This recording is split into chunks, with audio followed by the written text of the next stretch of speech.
In the early 60s, the Pentagon had an operation called Operation Northwoods, and it never came to reality, but it was on the table that our military would attack certain cities within the United States and make it look like Cuba did it to justify an invasion of Cuba. First bomb that was in the federal building did go off. It did the damage that you see right there. The second explosive was found and diffused. The third explosive that was found, and they are working on right now as we speak, I understand, both the second and third explosives, if you can imagine this, were larger than the first.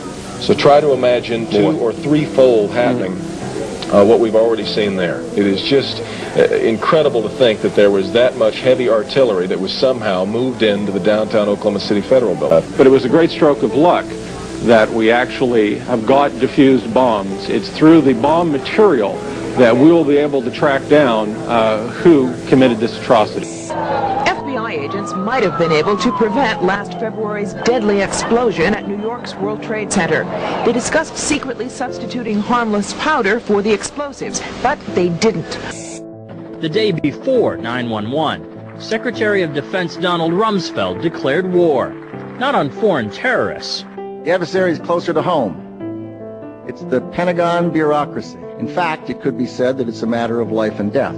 According to some estimates, we cannot track $2.3 trillion in transactions. 2.3 trillion with a T. That's $8,000 for every man, woman, and child in America. Its own auditors admit the military cannot account for 25% of what it already spends. With that kind of money, you can buy the Supreme Court.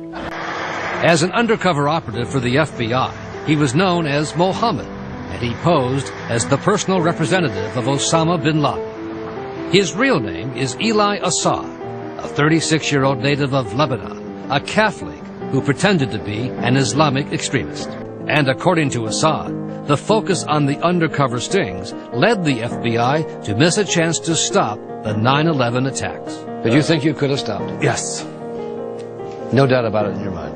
13 years work. Did I fail in one case? None. In early 2001, the FBI sent Assad to infiltrate this small mosque outside Miami. Among the people he says he became suspicious of is the man he would later learn was Mohammed Atta, as well as other members of his group. You saw them?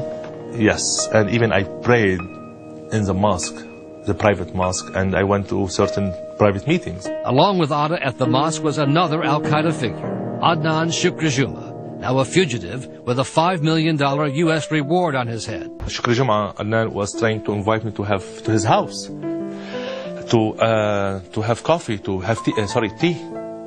But I was directed not to do so, not to meet with him, not to be close to him. Who directed you to leave Shukri-Juma alone? To stay away from him, the FBI. Instead, Assad says he was assigned to set up and sting two of what he calls wannabe terrorists. The FBI challenged Assad's account and said the claims and factual conclusions are, quote, not supported by the evidence, unquote.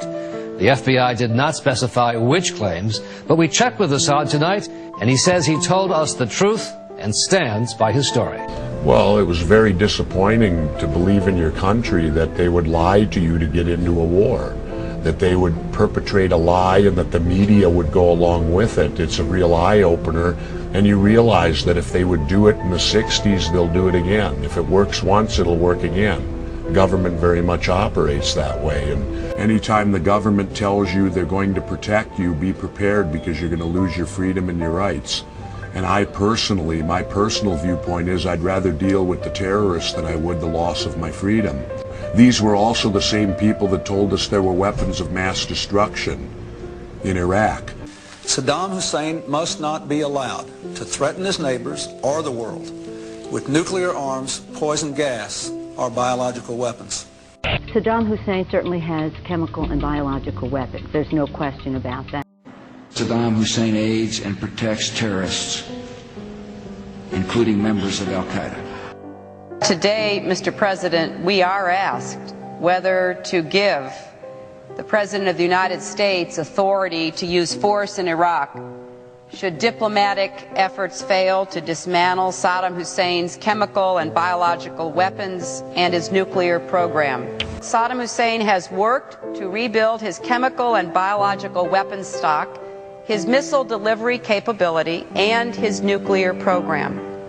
He has also given aid, comfort, and sanctuary to terrorists, including al-Qaeda members. It is clear, however, that if left unchecked, Saddam Hussein will continue to increase his capacity to wage biological and chemical warfare and will keep trying to develop nuclear weapons. So it is with conviction that I support this resolution as being in the best interests of our nation. A vote for it is not a vote to rush to war. It is a vote that puts awesome responsibility in the hands of our president. We found weapons of mass destruction. So take it with the grain of salt. They were wrong once, they could be wrong again. We've learned recently that U.S. contractors are paying the Taliban to ensure safe shipment of U.S. goods to U.S. soldiers, who then use those supplies to strengthen their war with the Taliban. We have learned that Blackwater is involved in black ops in Pakistan, working as independent contractors for the purposes of assassination. We cannot let these things happen without Congress being directly involved and taking direct responsibility. All across this country, people are worried about their jobs, their homes, their health care, their investments, their retirement security. Why is it that war becomes the centerpiece of our national experience? Some could say, well, it makes us safer. Oh, has it? Did the invasion of Iraq make us safer? Over 1 million innocent people perished in a war based on a lie. Let us never forget that.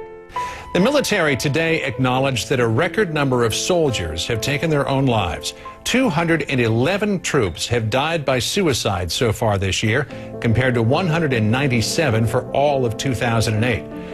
After 9/11, President Bush declared that it was legal to kill al-Qaeda members and their confederates anywhere in the world, and Congress authorized that use of force. But reports indicate that 7 out of every 8 drone attacks this year, since Obama has been president, have not been against al-Qaeda. In 7 out of 8 Pakistani drone strikes this year, we weren't shooting at al-Qaeda. We were shooting at people the Pakistani government told us they wanted killed. Pakistani extremists that threaten that government, not al-Qaeda. You think they're wrong, or you think they're lying premeditatedly? I don't know.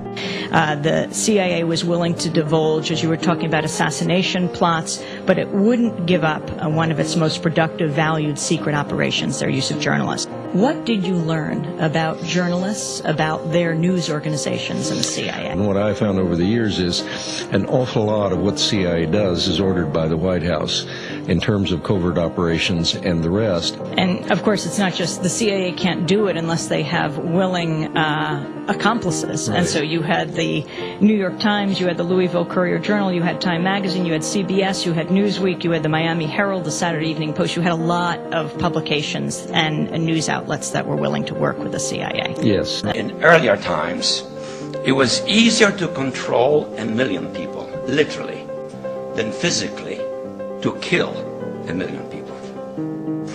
Today, it is infinitely easier to kill 1 million people than to control 1 million people. It is easier to kill than to control. And of course, that bears directly on the use of force, particularly by societies that are culturally alien over other societies. The National Security Advisor, President Obama, said 2 weeks ago, before his announcement of the 30,000 troop increase strategy, that there were less than 100 al-Qaeda in all Afghanistan by the estimates of the National Security Council. But I think the left and the liberal media is going to ignore what they would have jumped on had it been Bush. I mean, he's not closing Guantanamo. They're not raising heck about that. He still reserves the right to do wiretapping. We don't hear a word about that. The things that Obama has embraced from the Bush administration that were decried by the media years ago, now he's getting a free pass on. Cousin Barack,